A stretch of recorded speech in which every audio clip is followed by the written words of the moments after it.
Earth Angels! Kamusta? Welcome back to Pinay Angel Tarot. This reading is a love message for no specific sign. This is for anyone na makaka-resonate sa reading na to. And excited ako guys kasi it's been a while since our last love message. Pasensya na kayo, medyo natagalan lately pero ang ganda po ng energy natin ngayon kaya po tayo nakapag-reading for you guys. And also, excited din ako kasi new moon. Actually, nung November 13 yung new moon. So, ibig sabihin, every time na new moon, bagong-bago yung energies. Kaya you can start something new. You can let go of the stuff that weighs you down nitong nakaraang buwan or nitong nakaraang mga linggo. So, kamusta na kayo? Ayan. Comment present para alam ko nanonood kayo. Nare-ready ko lang yung cards nyo actually habang chinichika ko kayo. And, sa mga nangangailangan po ng gabay, pwede kayong magpa-private reading sa akin. Message nyo lang ako sa Facebook page ko, Pinay Angel Tarot. Or sa Viber or sa WhatsApp para mas mabilis. Nasa description box po yung number ko. Okay, sandali. Parang mas gusto kong gamitin ito. Ito yung tumatawag sa akin ngayon na tarot. So, pag private reading, syempre may bayad kasi ikaw mismo ang i-reading ko. Tingnan natin yung situation nyo. Ganon. Okay? Pero this one is general. Okay. Also, sa mga nangangailangan po ng crystals, message nyo ko sa Instagram ko, Pinay Angel Tarot. Pwede rin sa Viber, sa WhatsApp, sa Facebook. Yung mga crystals na yan ay binibless po natin, cleanse at meron yung specific na prayer kay God, kay Mama Mary, and kay Jesus. Ayan. May mga specific intention yan para sa'yo. Kaya kung napapansin nyo yung mga feedback sa crystals natin ay sobrang ganda. Kasi, light energy lang tayo guys. I mean, hindi tayo gumagawa ng black magic or mga kung anong hindi maganda. Ano lang tayo. Purely nasa divine po tayo. Ayan. Gusto ko lang yun sabihin sa inyo. Okay. So anyway, ito na. Nare-ready ko na yung tarot cards nyo guys. So about the crystals, mamaya after the reading, sasabihin ko sa inyo yung mga iba pang mga detalye. Okay? Sa ngayon, tingnan natin yung message mo. Okay, unang mensahe is heart-to-heart conversations. Kailangan yung mag-usap. Separation. Mukhang matagal na kayong hindi nag-uusap, hindi nagkikita, merong separation. Yung iba, nag-break or merong kailangan baguhin. Pag sinabi kasing separation, mahal nyo yung isa't isa eh. Pero sa ngayon, hindi kayo magkasama. Possible din na ayun, LDR yung iba naman talagang nag-break. Kailangan na talaga ng heart-to-heart conversation, maging honest at maging open kayo sa isa't isa.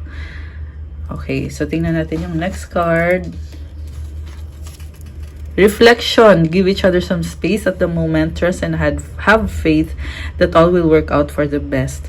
So, nag-iisip-isip kayo. Mukhang ano lang yan, challenges lang yan sa relasyon nyo or sa connection nyo.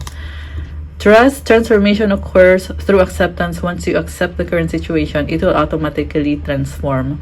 Transformation yung mensahe talaga natin guys. As of today, nasa Scorpio season pa rin po tayo. Kaya sunod-sunod po ang pagbabago or ang transformation na nagaganap. Kaya yan din ang nakikita ko so far sa reading nyo at merong mensahe to trust. Ibig sabihin whatever happens, magtiwala ka, maniwala ka, have faith. Yan yung tinatawag sa'yo ng soul mo, ng mga gabay mo, ng angels mo at spirit guides mo. And yung separation na nakita ko dito, parang kailangan yung bigyan yung isa't isa ng space. Siguro ngayon masyado yung binibigyan ng space yung isa't isa. Kaya kini-question nyo yung trust sa relasyon na yan. At kini-question nyo din kung mahal nyo pa bang isa't isa. Kasi parang masyado na kayong magkalayo or masyado nang hindi nag-uusap. Okay? Tingnan natin pa yung ibang cards. Communication. Ayan, communication ulit. Kapag nag-usap daw kayo, yan yung paraan para maintindihan yung mga bagay-bagay, magkaayos kayo. or kung ano man ang kailangan mangyari sa connection na yan. Adjustments are required third quarter moon. So, tinatry mong pagpasensyahan yung sitwasyon nyo. Kailangan mo ding mag-adjust kahit na sa totoo lang, may na-feel ako dito na kinu-question nyo na kung mag-workout ba yung relasyon nyo. Pero ang sabi dito, kailangan mag-adjust. Okay, tingnan natin yung sa tarot naman, guys. Ang overall energy mo is 4 of Swords. Ngayon, parang wala ka namang pakialam eh. Gusto mong i-fix yung broken heart mo. Gusto mong ikalma yung isip mo. So, sa nakikita ko sa'yo, hindi ka naman nag-aalala kasi nakafocus ka sa sarili mo. And masyado kang comfortable ngayon eh. Sabihin na natin, oo, nasaktan ka nga talaga. Pero ngayon, ang energy mo ngayon is parang dead ma ka lang eh. Wala kang pakialam. Siguro, kampante ka din naman sa sarili mo na wala kang ginagawang masama. Kaya, ba't mo kailangan mag-alala? Pero at the back of your mind, iniisip mo rin kung hanggang kailan mo ba kailangan ayusin yung broken heart mo? Hanggang kailan ba? Yung iba kasi 4 months na ata na walang communication. 4 weeks, ewan ko lang. Okay, tingnan natin yung sa recent past. So, the Empress, 9 of Pentacles, 9 of Wands. Mag-isa ka, alam mo, mahal ka naman ng taong yan pala eh, sa totoo lang. Pero ikaw yung palaging nag-e-effort financially and also parang pinupush mo na yung sarili mo sa kanya eh. Pero at the same time, may boundaries ka. Sugatan ka nga lang. So, nasabi ko din to kanina nga na nasaktan ka. Pero na-feel ko dito, merong pagmamahalan sa inyo. Sobra kang mapagmahal. Ang ganda ng cards mo. Unang-una yung Empress dito. Tsaka 9 of Pentacles magkakasunod. Very practical ka. Nakita ko busy-busy ka din sa career mo, sa trabaho mo. Kita mo meron siyang niluluto. Ayan, meron kang niluluto pero parang hindi natuloy or hindi naging successful. Kasi frustrated ka dito eh. And you have the freedom na gawin kung ano yung gusto mo. Kaya gusto mo lang naman i-enjoy yung life mo eh. Pero bakit nangyayari yan na parang feeling mo hindi mo naman nakukuha yung pinaghirapan mo. Yung seeds na itinanom mo, hindi siya tumubo. Okay? So, sa current energies mo, alam mo marami pang nagmamahal din sa'yo. Okay, yan lang yung masasabi ko so far. Maliban sa person mo, marami pang ibang magkakagusto din sa'yo. Sa current energies mo, 5 of Swords, Queen of Pentacles, Page of Wands. So, feeling mo ngayon, oo, kaya mo ang sarili mo, pero nalulungkot ka kasi syempre mas okay yung ma-workout yung relasyon nyo or yung connection nyo. Ito, parang sumasakit na ulo mo na feeling mo, ano ba to? Masaya nga ako sa sarili ko, pero sa relasyon naman, hindi. Ganun yung nakikita ko sa'yo ngayon. Kaya parang humihina yung loob mo. Parang feeling mo hindi ka sinusuportahan ng taong yan. Okay. Sa near future, King of Wands, 5 of Wands, the Magician. Parang nakita mo sa sarili mo na eventually, mamahalin mo pa rin siya at lalakas ng loob mo. Kasi gusto mo talaga mag-workout kayo. And merong Magician, so eventually, mas lalakas ka ulit. Ngayon kasi parang medyo mahina ka eh. Mahina in a way na kinakalungkot mo. Oo, individually, okay na okay ka. Pero when it comes to love, dun ka nang hihina. Kasi parang feeling mo, hindi naman successful yung relationship mo or yung connection mo na yan. Pero, yun nga yung mahirap dyan kasi nakikita mo pa rin yung sarili mo na ipaglalaban mo yung connection nyo. Also, may nakita ko dito na possible confrontation. Possible din na yung iba sa inyo guys, tatalikuran nyo yung taong yan, kakalimutan nyo. Kasi, like I said kanina, nabanggit ko no, na merong ibang humahanga sa'yo. So, nakita ko dito, maraming tao sa paligid mo. Possible na you will explore other people, dating. Ayan. And, Actually, dalawa lang yan eh. Either na ilalaban mo or maghahanap ka ng iba. Ganun yung nakikita ko sa near future. Sa ngayon kasi gusto mo lang muna i-chill mo na yung isip mo. Chill yung isip mo.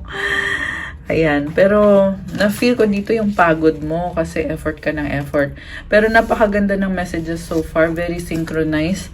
Na-sense ko dito na sobrang totoo yung pagmamahal mo. Tunay talaga yan. Nag-iisip-isip ka ngayon eh. Very pure na intentions mo.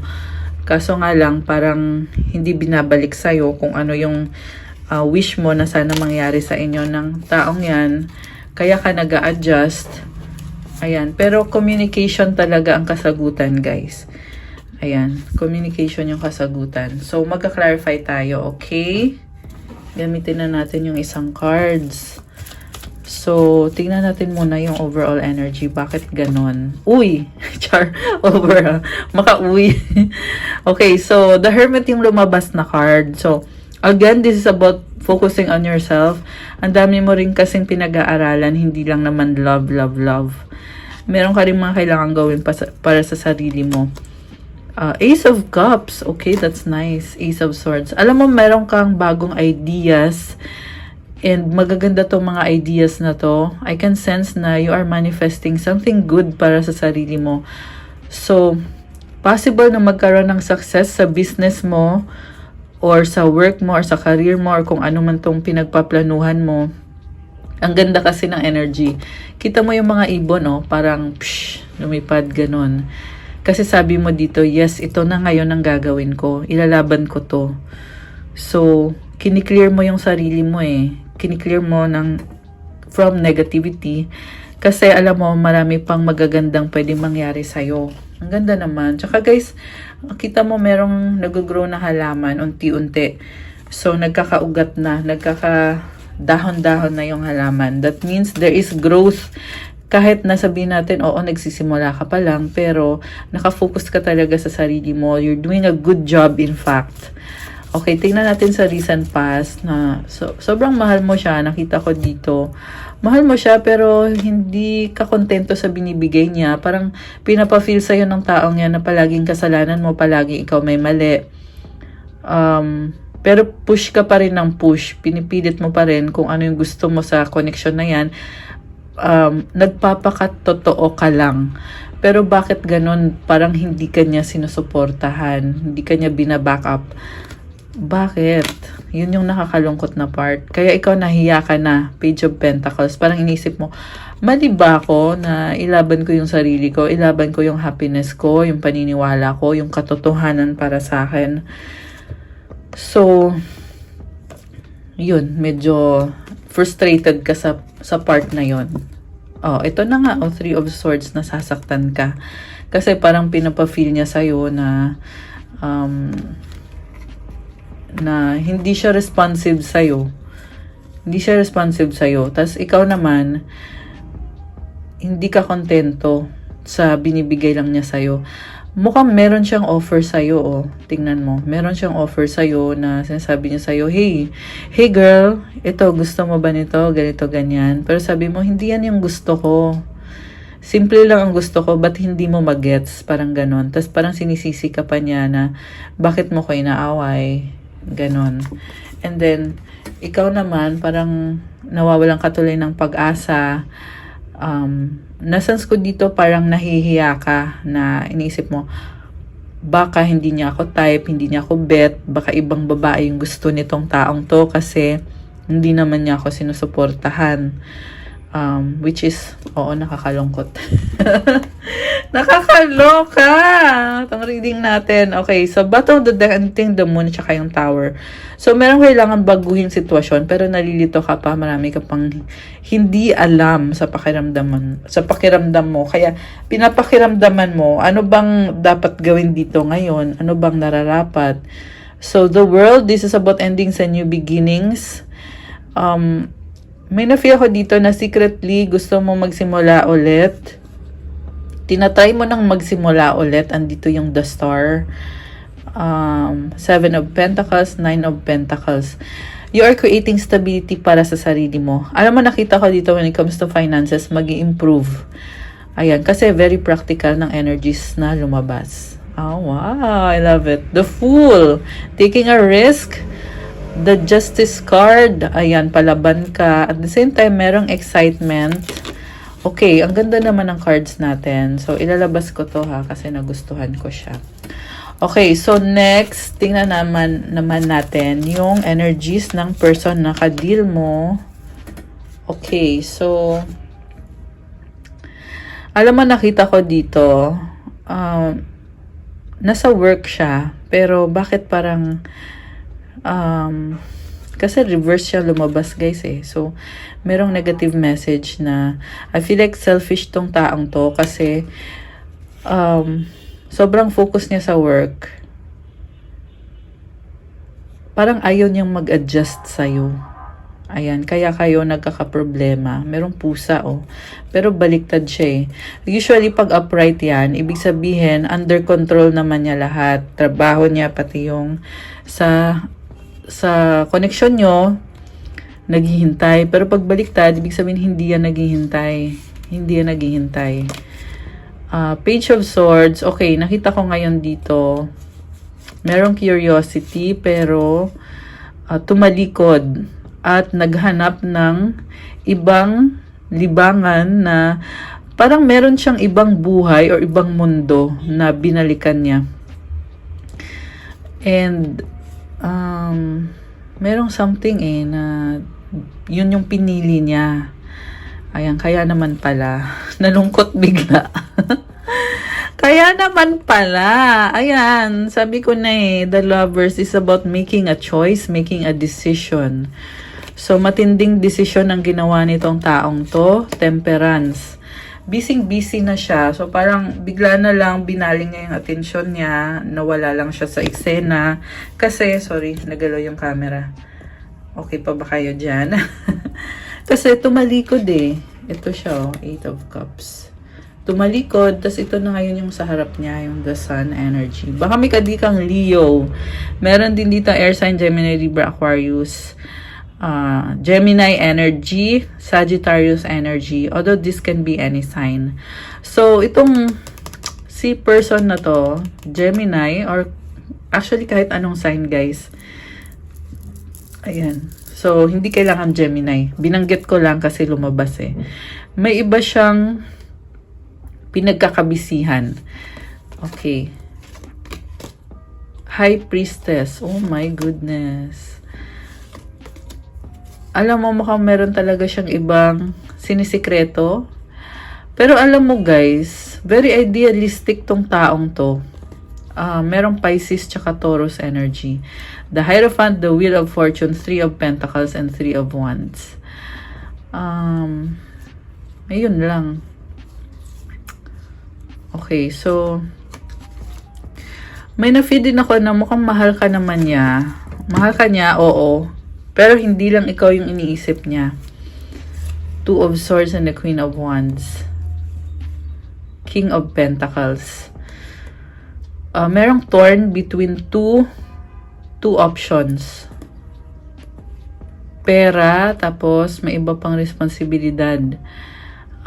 Sa nakita ko dito, binubuksan niya yung isip niya.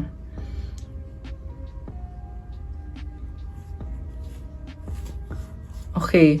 So, maganda naman yung cards dito, guys. Lumabas dito na iniisip niya na ilaban yung relasyon nyo, pero sa isip pa lang niya. Kasi ito, nagdadalang isip pa eh. Sa isip pa lang niya, pero gusto niya. Kasi dito yung Ace of Wands. So, ibig sabihin, gusto niya, attracted siya sa'yo, committed siya sa'yo. The Chariot, gusto niyang ilaban. The Strength card, yes, gusto niyang ilaban.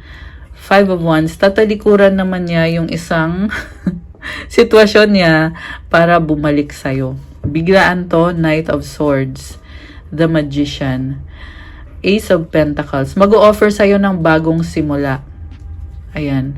Pero may nakita ko dito guys na oo, yes, mag-o-offer siya sa'yo ng bagong simula.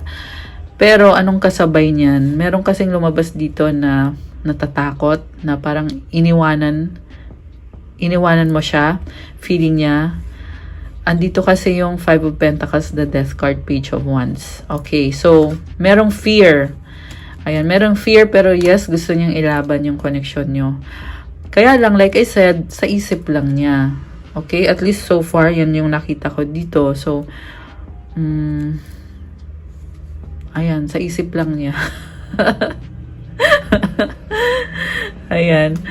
So, spot on yan, guys, ha. Yung iba kasi, minsan kasi sa reading, nakita ko naman na, yes, ilalaban niya, ganon. Pero this time, yun yung nakita ko na sa isip lang niya.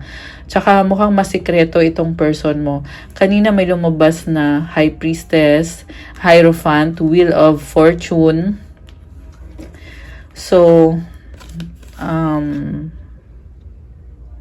mataas naman yung pangarap niya, kaso lang, bakit ganon? Parang hanggang isip-isip lang tong person na to ngayon.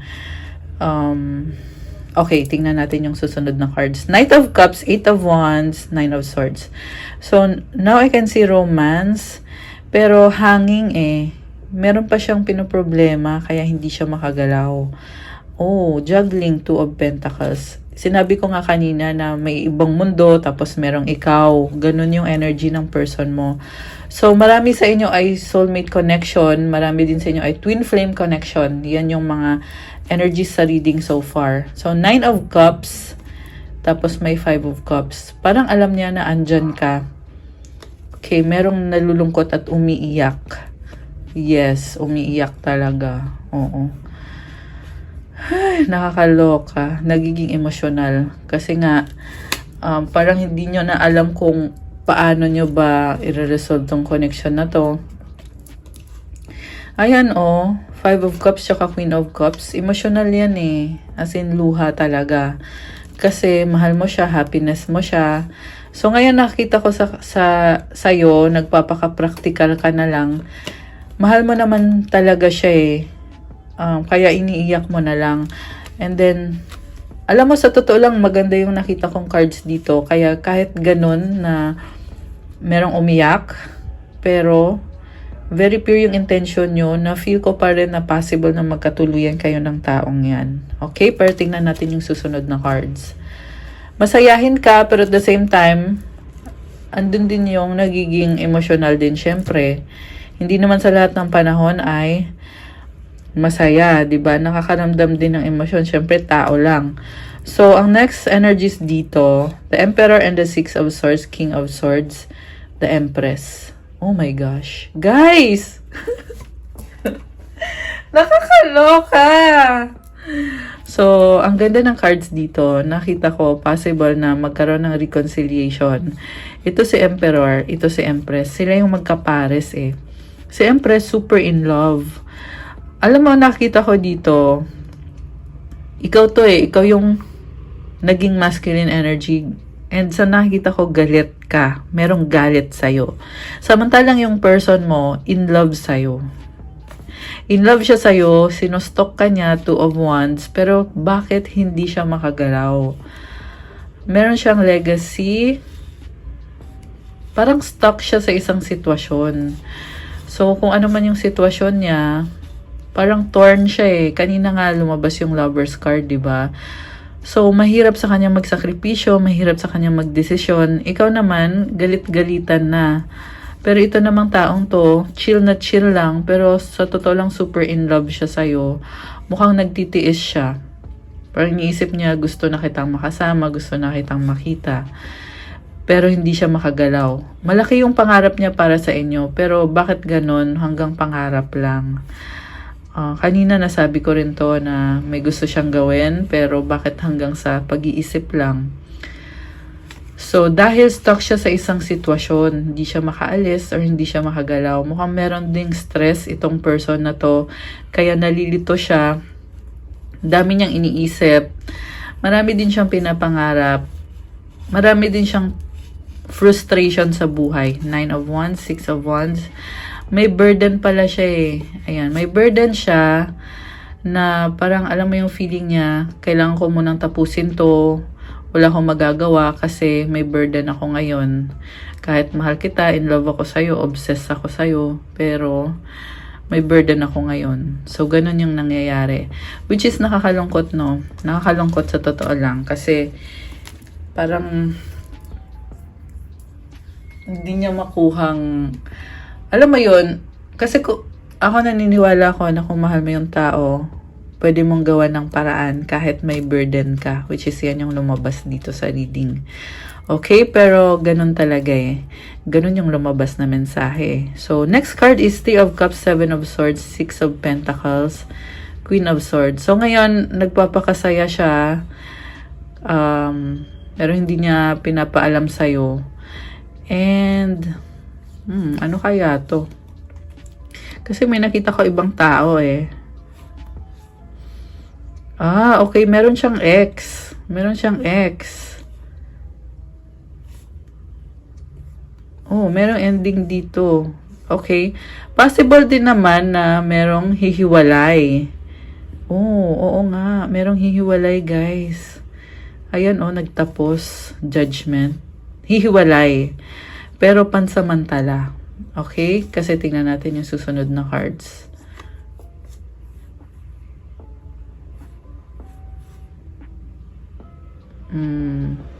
May na-feel talaga ako may energy ng ibang tao. Kaya ako hindi pa ma-let go yung cards. Mukhang merong ibang tao dito, Ayan. Hihiwalay siya. Ayan. So, possible na yung ibang tao yung tatalikuran niya. Okay? And then, sa inyo naman, merong reconciliation pero matagal pa. Nag-aalangan siya, pero andyan lang siya. So, ang nakita kong outcome dito is, tatalikuran niya ulit yung isang mundo niya para bumalik sa'yo. Pero, huwag umasa kasi mabagal siyang kumilos. Andito kasi yung Knight of Pentacles, kaya mabagal yung movement, unfortunately. Pero itong taong to, alam naman niya eh. Alam niya lahat kasi bakit niya iisipin kung hindi niya naintindihan yung sitwasyon nyo. 'Di ba? Meron lang talaga siyang kailangan gawin para sa sarili niya.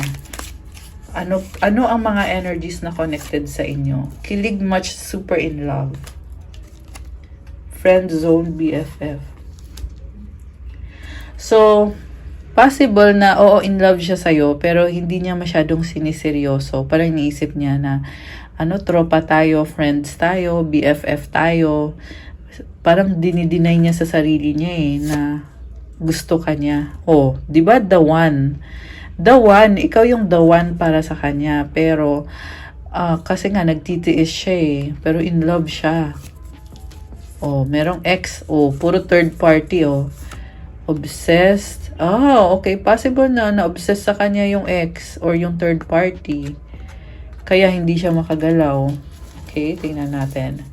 Hindi ko alam, ewan. Sabi ko na hindi siya makagalaw. May money issue. Loyal pa rin sa'yo, ikaw lang. Ayan, merong na-obsess sa kanya. Okay.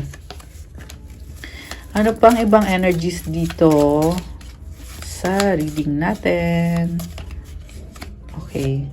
BC. Ayan. Kuha tayo ng outcome card. Sa ilalim ng deck, may misunderstanding, nagtatampo, angry, naiinis, ego. Ayan. So, yan yung mga pinagdadaanan nyo. Anong outcome dito? Medyo mahaba na kasi yung reading Huwag na natin masyadong pahabaan. Pero gagawa tayo ulit ng next na reading. Okay? Meron na nga palang reading for Cancer, for Leo, tsaka Aquarius. Kagabi po in-upload. So, bisitahin nyo sa channel. Yung iba,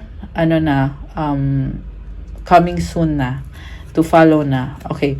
So, yung outcome is mutual understanding tsaka you're special. So, iba ka talaga. Parang nafe-feel ko dito na kahit mahirap yung sitwasyon nyo, pero kaya nyo namang intindihin yung isa't isa. Special ka para sa kanya Ayan. Pero, sa totoo lang, ito ang kailangan nyo, ang solusyon. Heart-to-heart conversations. Communication is key. Adjustments are required. Ayan, kailangan mag-adjust. Kailangan magtiwala or trust para mangyari yung transformation. kailangan nyo din i-accept yung situation. Merong acceptance na message. And then, again, trust and have faith. Okay. Last advice. Okay. So, wag muna kayo mag-alisan kasi sasabihin ko yung tungkol sa crystals. Okay. Being enough, the innermost heart says you are enough, nowhere to go, nothing to get, nothing to change. No need to grow more deserving. You, yes, you are love. Sapat ka na. Okay na okay ka. Ayan. Alam mo, nakakatuwa yung reading natin kasi sa huli, sinasabi lang dito na sapat ka na eh. You are grounded. Alam mo sa sarili mo na you are deserving of love, worthy of love, and you are special. So, you are empowered. Okay? And I'm glad guys, sobrang nakakatuwa ang reading natin ngayon. Kasi para siyang roller coaster ride, pero sa huli sinasabi pa rin dito sa'yo na okay na okay ka, nowhere to go, nothing to get, nothing to change. Ayun. Wala na akong masabi. Sobrang ganda. So, be inspired and feel good about yourself. You are doing so great. You are doing so well. Okay? Yan yung advice ko para sa inyo, guys. So, okay, guys. That's all for our love message for today. Thank you so much for watching. I-like nyo na tong video na to. Oops, wag mo na mag-alisan. Make sure naka-like kayo. Bilang content creator kasi kailangan ko talaga yung mga likes nyo, pati yung mga comments nyo, guys. So, i-comment nyo kung nag-resonate ba. Kung hindi nag-resonate, wala namang problema. I-comment nyo pa rin. Okay? Thank you so much, Earth Angels. And sa mga nangangailangan ng gabay, available po ang private reading para kayo mismo ang magpa-reading sa akin. One-on-one. Through video call natin gagawin. So, i-chat nyo lang ako sa Facebook page ko, Pinay Angel Tarot. Ilalagay ko dito sa ilalim sa description box yung link para i-click nyo na lang dyan para hindi kayo maligaw. Mag-ingat sa scammers. May mga fake account gamit yung mga pictures ko, mga content ko, ninanakaw nila. So, para makasigurado na legit na account ko yan, gamitin nyo yung link sa ilalim ng video na to. I-click nyo yung more dyan sa description box. Andyan yung link. Pwede din kayo mag-chat sa Viber or sa WhatsApp para sure na sure kayo. Andito din yung number sa Viber or WhatsApp ko. Okay? Thank you so much! And for the crystals, sa mga nag-i-inquire, yes, available po at marami ang mga crystals natin. Nung nag-Boracay ako nung few weeks ago, binless ko at kinlens ko yung mga crystals na yan with seawater.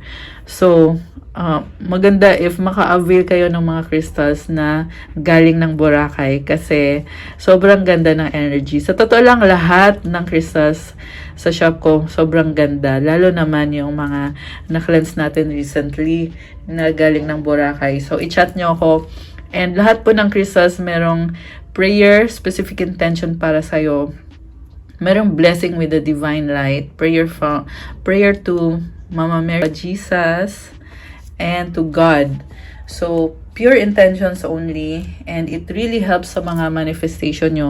Mapapansin nyo sa mga testimonials, maraming nagbabago kapag gamit yung crystals dito. Kasi naman, meron talagang specific na prayer yan. Kaya, hindi lang siya basta-basta crystal, but it also has prayer na magpapalakas sa'yo, sa spiritual or sa ethereal body mo. And also, it helps you with the specific intention or manifestation. Merong crystals for love, wealth, abundance, self-confidence, vitality, courage, leadership. Meron ding for cleansing na crystal, opening and unblocking of your chakras, communication, negotiation, meron din sa career nyo, syempre pang-attract ng pera. Marami at iba-iba po. So, it would be nice kung tingnan nyo sa Instagram ko para kayo na mismo ang tumingin. Tsaka, nakalagay po dyan yung mga specific benefits for crystal. So, I really hope na you enjoy checking out my Instagram kasi, ayan, inano ko talaga yan. Detalyado talaga yan para sa inyo. Sa mga hindi pa nakatry or sa mga first timers or kahit sa matagal nang gumagamit ng crystals. Iba po yung crystals ko kasi pagdating sa'yo, meron ng intentions yan. So, syempre, pag may faith ka, lalo ding lalakas yan. So, ganun yun guys. So, ayun lang siguro sa ngayon yung masasabi ko sa inyo. And excited ako to see you guys again soon. That's all for today. Thank you so much. Have a good day. God bless. Stay safe. See you again soon, guys. Bye!